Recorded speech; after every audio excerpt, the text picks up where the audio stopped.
வஸ்திரம் சூரியனுக்கு கோதுமை, வஸ்திரம் பார்த்தீங்கன்னா சிகப்பு. வஸ்திரம்னா துணி, அந்த பட்டு துணி. சந்திரனுக்கு நெல், வஸ்திரம் பார்த்தீங்கன்னா வெள்ளை வெள்ளை கலர். 9க்கு 9 கலர்.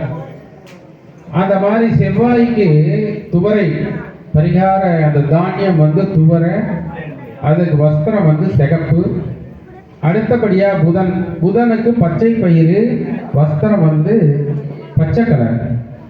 அடுத்தது குரு பகவான், குரு பகவானுக்கு மூக்கு கடலை மஞ்சள் வஸ்திரம். அடுத்தபடியா சுக்கிரன் வெள்ளி, வெள்ளி சுக்கிரனுக்கு வெள்ளை வஸ்திரம், அவரைக்கொட்டை தானியம். அதே போல சனீஸ்வரனுக்கு கருப்பு துணி, தானியம் வந்து எள்ளு.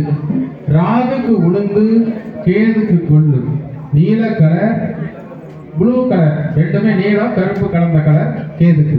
இப்படி 9 கிரகம் 9 தானியம், நவகிரக ஹோமம். ரொம்ப முக்கியமான ஹோமம். நம்மளை வந்து ஆட்டி படைக்கிறது. ஜாதகத்தை இதை வச்சுதான் கணிக்கிறாங்க. நவகிரகத்தை வச்சுதான் நம்ம ஜாதகத்துல பார்க்குறோம், பலன்கள் பார்க்குறோம். எல்லா வகையான ஜோசியத்தையும் நம்மளை பற்றி தெரிஞ்சுக்கணும்னா ஜோசிகார் எதை வச்சு சொல்றாருன்னா நம்ம பிறந்த நேரத்தை வச்சு நவகிரகங்களை வச்சுதான் சொல்றாரு.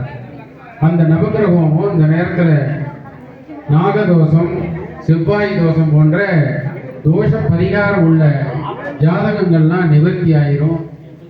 திருமண தடைகள்லாம் நீங்கி சீக்கிரம் நல்லதொரு திருமண வைபோகங்கள்லாம் ஏற்படும்.